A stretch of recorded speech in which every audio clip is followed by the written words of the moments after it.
कहानी की शुरुआत में हम देखते हैं एक अंडरग्राउंड फाइट एरिना, जहां लोग पैसे और मनोरंजन के लिए एक दूसरे को बुरी तरह पीट रहे होते हैं। इसी भीड़ में एक लड़की पहुंचती है जिसका नाम फ्रैंकी होता है। वह यहाँ कोई मैच देखने नहीं बल्कि अपने बार के लिए ऐसा बाउंसर ढूंढने आई होती है जो अकेले ही पूरे माहौल को संभाल सके। लेकिन जिस फाइटर पर उसकी नजर थी वो तो रिंग में बुरी तरह पिट रहा होता है। तभी एक आदमी फाइट के लिए आगे आता है, लेकिन जैसे ही दूसरा फाइटर उसे पहचानता है वो डर जाता है और लड़ने से मना कर देता है। इस तरह हमारा हीरो बिना लड़े ही जीत जाता है। फाइट के बाद जब हीरो बाहर जाता है तो एक गुस्से वाला आदमी उसके पेट में चाकू मार देता है, लेकिन हीरो बिल्कुल नहीं घबराता। वो खुद ही अपने जख्म पर दवाई लगाता है और आराम से खड़ा रहता है। हमला करने वाला खुद डर कर वहाँ से भाग जाता है। कुछ देर बाद फ्रैंकी उसके पास पहुँचती है। फिर फ्रैंकी उसे बताती है कि उसका एक बार है जहाँ रोज गुंडे आकर लड़ाई करते हैं और चीजें तोड़ देते हैं। कोई भी बाउंसर वहाँ ज्यादा दिन काम नहीं कर पाता, इसलिए वो चाहती है कि हीरो उसके बार में काम करे और सबको संभाले। फ्रैंकी उसे अच्छे पैसे और रहने की जगह देने का वादा करती है, लेकिन डेल्टन बिना ज्यादा सोचे साफ मना कर देता है। फ्रैंकी निराश होकर वहाँ से चली जाती है। इसके बाद किस्मत डेल्टन के साथ एक मजाक कर देती है। वह सड़क पार करने के लिए अपनी पुरानी कार रोकता है क्योंकि सामने से ट्रेन आने वाली होती है, लेकिन जनाब को ये एहसास ही नहीं होता कि उसकी खटारा गाड़ी रेलवे ट्रैक पर ही खड़ी है। अगले ही पल ट्रेन पूरी ताकत से कार को उड़ा देती है। हैरत की बात ये होती है कि डेल्टन को एक खरोंच तक नहीं आती, लेकिन उसकी प्यारी गाड़ी कबाड़ में बदल जाती है। अब सिर छुपाने की जगह भी नहीं बची थी, इसीलिए डेल्टन आखिरकार फ्रैंकी का ऑफर स्वीकार करने का फैसला करता है और फ्लोरिडा कीज की तरफ निकल पड़ता है। रास्ते में उसकी मुलाकात चार्ली नाम की एक लड़की से होती है जो एक छोटी सी बुक स्टोर चलाती है। चार्ली उसे एक किताब पढ़ने के लिए देती है और पूछती है कि वह इस इलाके में क्या करने आया है। डेल्टन बताता है कि वह रोड हाउस बार की मदद करने आया है। तभी चार्ली के पिता भी वहाँ आ जाते हैं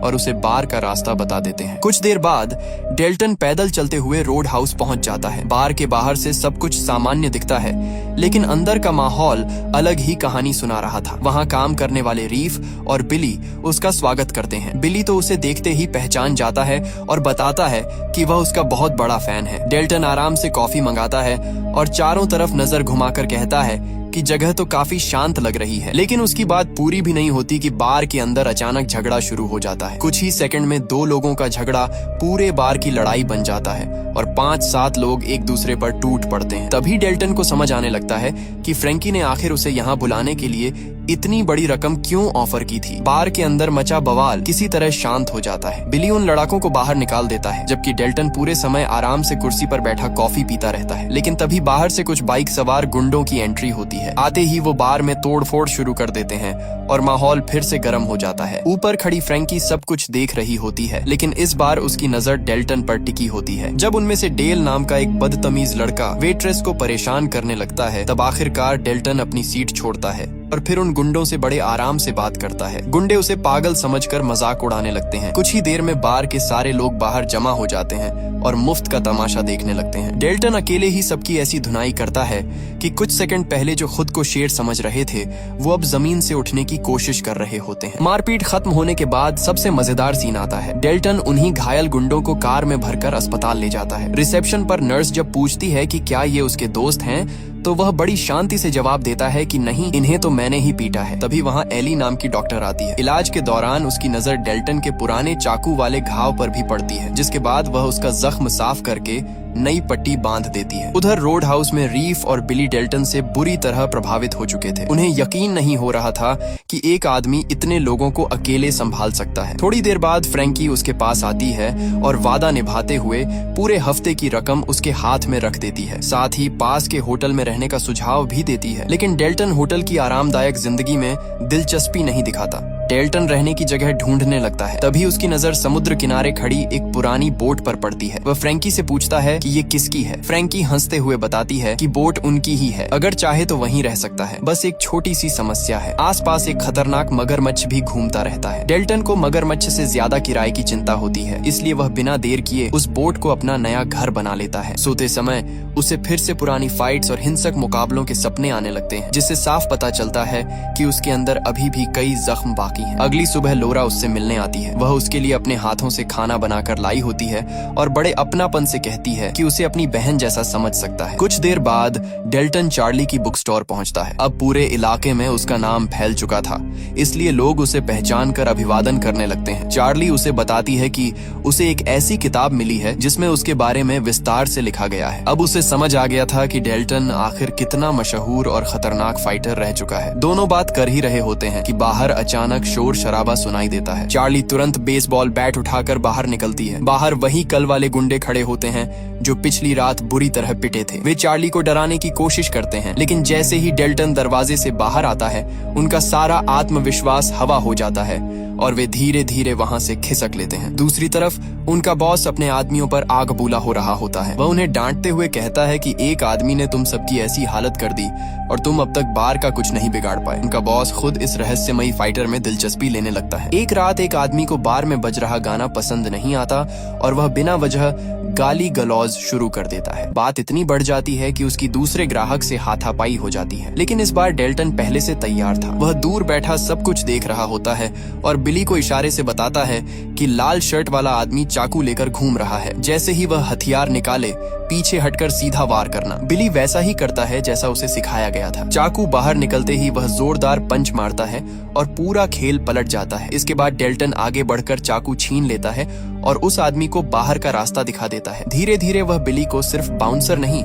बल्कि लड़ाई संभालने की ट्रेनिंग भी देने लगता है। उधर डेल और उसके साथी अब भी बदला लेने की कोशिश कर रहे थे, लेकिन हालत ये थी कि डेल्टन को देखते ही उनकी बहादुरी छुट्टी पर चली जाती थी। इसी बीच डॉक्टर एली भी बार में आने लगती है। दोनों के बीच बातचीत बढ़ती है और पहली बार डेल्टन थोड़ा खुलकर मुस्कुराता दिखाई देता है। लेकिन रात होते ही मुसीबत फिर उसके दरवाजे पर आ जाती है। छुट्टी के बाद जब वह वापस लौट रहा होता है तब डेल अपनी कार से उसे कुचलने की कोशिश करता है। टक्कर के बाद डेल्टन पानी में जा गिरता है, मगर किसी तरह बचकर अपनी बोट तक पहुंच जाता है। उसे लगता है कि खतरा टल गया, लेकिन असली सरप्राइज तो अंदर उसका इंतजार कर रहा होता है। बोट के केबिन में डेल बंदूक लेकर बैठा होता है और मौका मिलते ही उसे मारना चाहता है।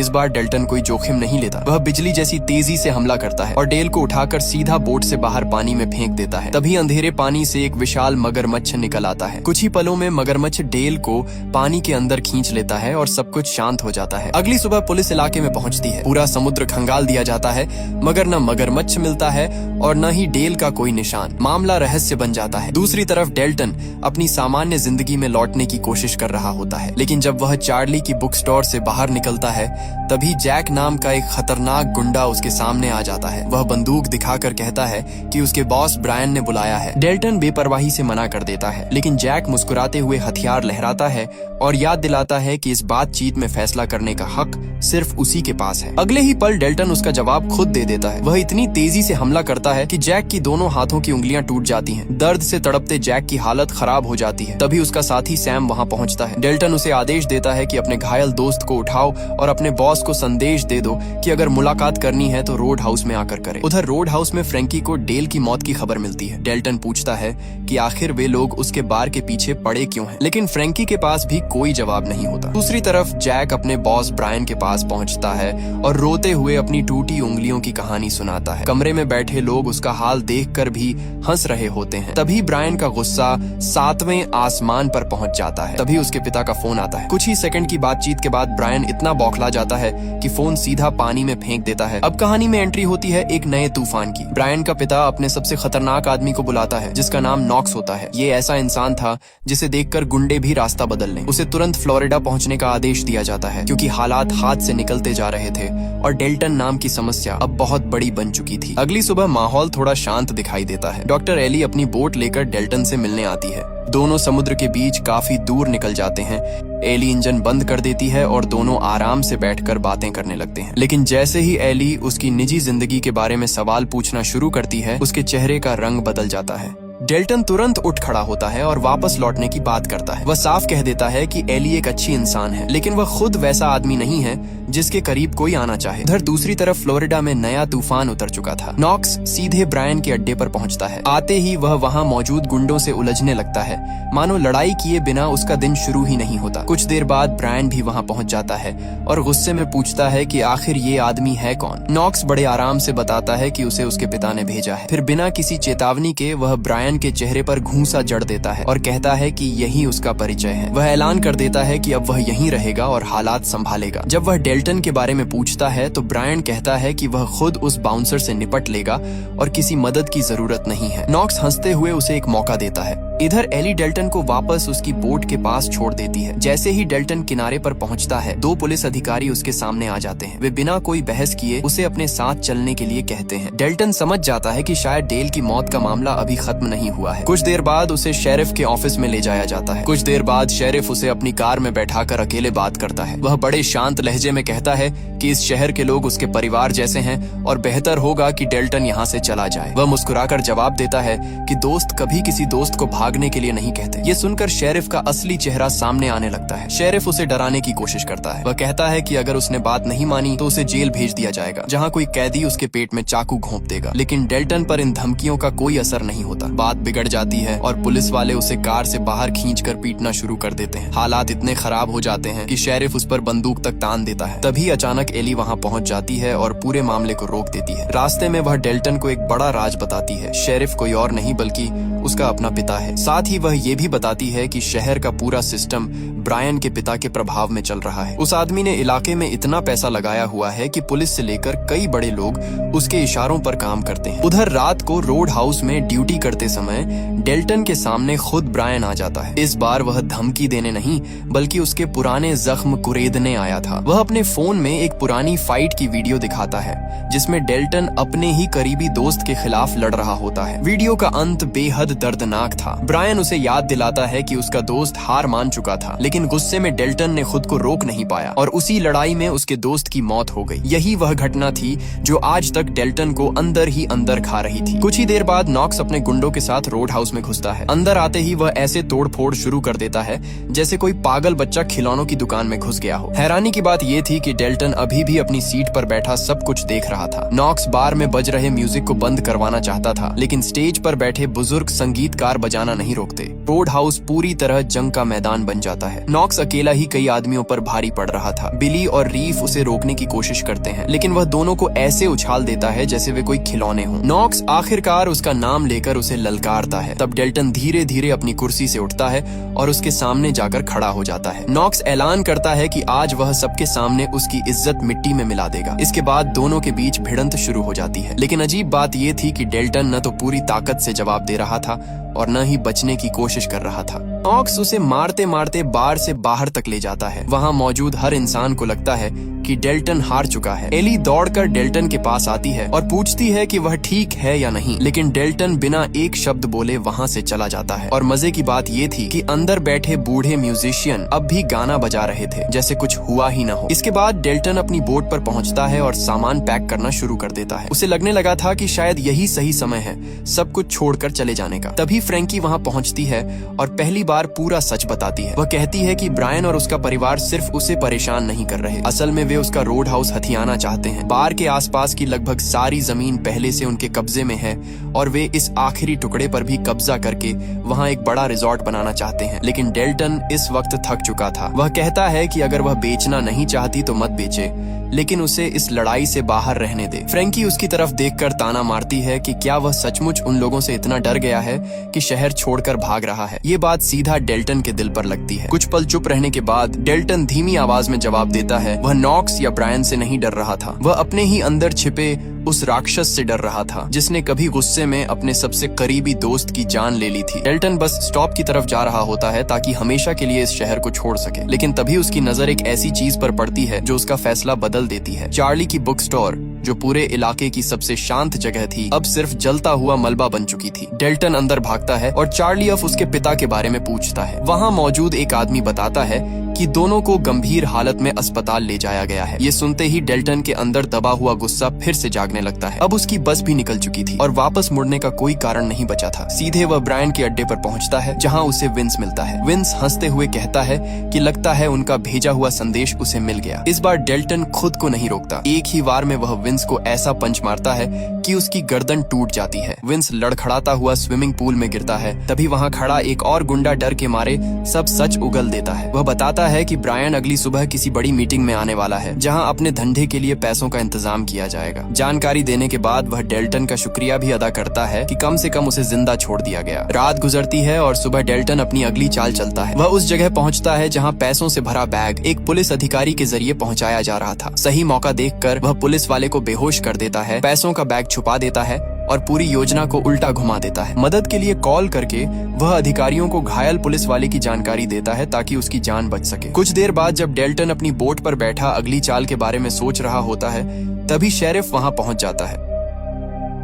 इस बार उसके चेहरे पर अकड़ नहीं बल्कि डर साफ दिखाई दे रहा था। वह बताता है कि ब्रायन ने उसकी बेटी को अगवा कर लिया है और बदले में पैसे मांग रहा है। डेल्टन तुरंत कहता है कि उसके पास कोई पैसे नहीं है, लेकिन शेरिफ बताता है कि घायल पुलिस अधिकारी ने सब कुछ उगल दिया है। अब ब्रायन को यकीन है कि पैसे शेरिफ के पास हैं, जबकि असली खेल कहीं और चल रहा था। आखिरकार डेल्टन पूछता है कि पैसे कहाँ पहुँचाने हैं। इसके बाद वह एली के पुलिस वाले बॉयफ्रेंड की बोट लेकर निकल पड़ता है। बेचारा पुलिस वाला बार बार अपनी बोट की चिंता कर रहा होता है और धमकी देता है कि अगर उस पर एक भी खरोंच आई तो वह हिसाब बराबर कर देगा। डेल्टन भी अपनी आदत के मुताबिक मजाक में जवाब देता है कि भाई, पानी में चलने वाली चीज पर खरोंच कैसे आएगी। उधर नॉक्स भी अपने तरीके से ब्रायन के अड्डे की तरफ निकल चुका था। जब वह वहां पहुंचता है तो पूरा अड्डा खाली मिलता है। सारे गुंडे और खुद ब्रायन समुद्र में खड़ी एक बोट पर मौजूद थे। कुछ देर बाद डेल्टन भी उस बोट पर पहुंच जाता है। जैक और सैम उसे पकड़कर ब्रायन के सामने ले जाते हैं। वहां शेरिफ भी बैठा होता है। ब्रायन सीधे पैसों के बारे में पूछता है, लेकिन डेल्टन को कुछ गड़बड़ महसूस होती है। वह शेरिफ की तरफ देखकर कहता है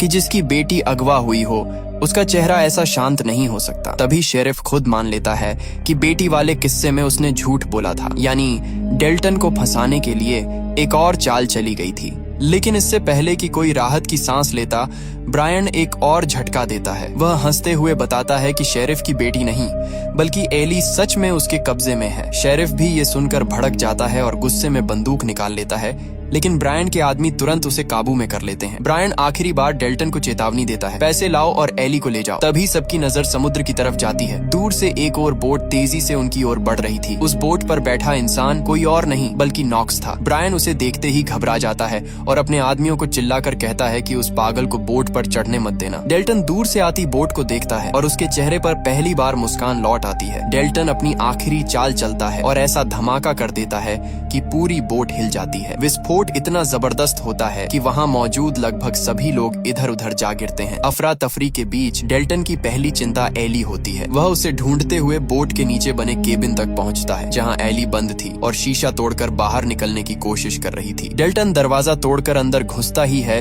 कि टूटे हुए कांच की वजह से समुद्र का पानी तेज दबाव के साथ केबिन में भरने लगता है। कुछ ही सेकंड में पूरा हिस्सा डूबने लगता है। दोनों किसी तरह बाहर निकलने में कामयाब हो जाते हैं, लेकिन राहत ज्यादा देर नहीं टिकती, क्योंकि ब्रायन मौका देखकर एली को अपनी बोट पर खींच लेता है और वहां से भागने की कोशिश करता है। उसी समय नॉक्स भी मैदान में कूद पड़ता है। वह डेल्टन पर हमला करना चाहता है, लेकिन इस बार डेल्टन पहले वार करता है। वह नॉक्स की बोट पर छलांग लगाकर उसे ही पानी में गिरा देता है। मगर नॉक्स भी इतनी आसानी से हार मानने वाला नहीं था। वह पीछे बंधी रस्सी पकड़कर लटक जाता है और किसी जिद्दी भूत की तरह पीछा नहीं छोड़ता। दूसरी तरफ ब्रायन देखता है कि डेल्टन अब भी उसके पीछे लगा हुआ है, इसलिए वह अपनी बोट घुमाकर उसे खत्म करने की कोशिश करता है। लेकिन किस्मत का प्लान कुछ और था। दोनों बोटों की टक्कर होती है और डेल्टन हवा में उछलकर सीधे ब्रायन की बोट पर जा गिरता है। इसके बाद वह ब्रायन की ऐसी धुलाई शुरू करता है कि महीनों का हिसाब एक साथ चुकता होने लगता है। मगर तेज रफ्तार में भागती बोट अब नियंत्रण से बाहर हो चुकी थी। सामने इमारत दिखाई दे रही थी और टक्कर तय थी। आखिरी पल में डेल्टन और एली नीचे झुक जाते हैं, जबकि पूरी बोट उड़ती हुई जाकर रोड हाउस की छत से टकरा जाती है। उधर नॉक्स भी किसी एक्शन फिल्म के विलेन की तरह पानी से निकलकर पुल तक पहुंच जाता है। वहां वह एक गुजरती हुई गाड़ी रोकता है, ड्राइवर को बाहर निकालता है और गाड़ी लेकर सीधा रोड हाउस की तरफ दौड़ पड़ता है। इस आदमी को देखकर ऐसा लगता था जैसे उसे दर्द, थकान या समझदारी तीनों चीजों से एलर्जी हो। रोड हाउस के खंडहरों के बीच डेल्टन ब्रायन को ढूंढ रहा होता है। तभी ब्रायन पीछे से मछली पकड़ने वाले भाले जैसे हथियार से हमला करता है। डेल्टन बचते हुए मजाक में कहता है कि क्या उसे मछली समझ रखा है। इसके बाद वह फिर से ब्रायन पर टूट पड़ता है, लेकिन तभी वहां असली मुसीबत पहुंच जाती है। नॉक्स डेल्टन उसे देखकर ताना मारता है कि लगता है उसे गाड़ी चलाने की ट्रेनिंग अभी भी पूरी नहीं हुई। जवाब में नॉक्स सिर्फ मुस्कुराता है। दोनों एक दूसरे पर टूट पड़ते हैं। मुक्के, किक और दांव पेंच ऐसे चल रहे थे जैसे कोई MMA चैंपियनशिप फाइनल हो रहा हो। कुछ पल के लिए तो ये समझना मुश्किल हो जाता है कि जीत किसकी होगी। लड़ाई के दौरान डेल्टन नॉक्स का गला दबोच लेता है और उसे छोड़ने का नाम नहीं लेता। तभी नॉक्स के हाथ एक नुकीली लकड़ी लग जाती है। मौका मिलते ही वह उसे डेल्टन के पेट में घोंप देता है। चोट गहरी थी, लेकिन डेल्टन फिर भी पीछे नहीं हटता। इसी बीच ब्रायन भी नॉक्स को उकसाने लगता है कि काम खत्म कर दे, मगर नॉक्स का दिमाग वैसे ही पहले से खराब था। वह पलटकर ब्रायन पर ही हमला कर देता है और उसका खेल वहीं खत्म हो जाता है। अब नॉक्स पूरी तरह डेल्टन पर टूट पड़ता है। वह दूसरी लकड़ी उठाकर आखिरी वार करने जाता है, लेकिन इस बार डेल्टन उसका हाथ पकड़ लेता है। डेल्टन वही हथियार छीनकर लगातार वार करता है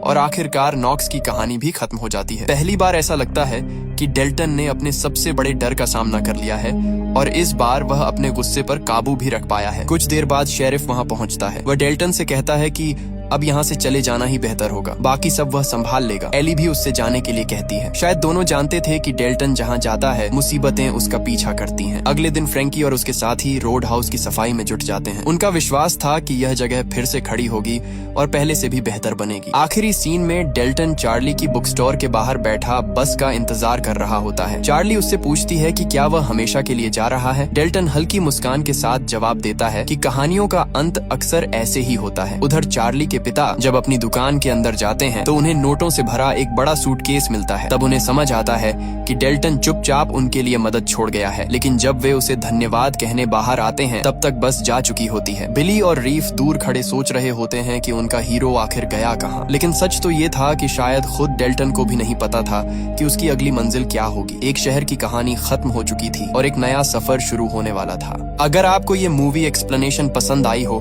तो वीडियो को लाइक जरूर करना और ऐसी ही मजेदार और एक्शन से भरपूर कहानियों के लिए चैनल को सब्सक्राइब करना मत भूलना। मिलते हैं अगली स्टोरी में, तब तक अपना ख्याल रखना। Bye bye.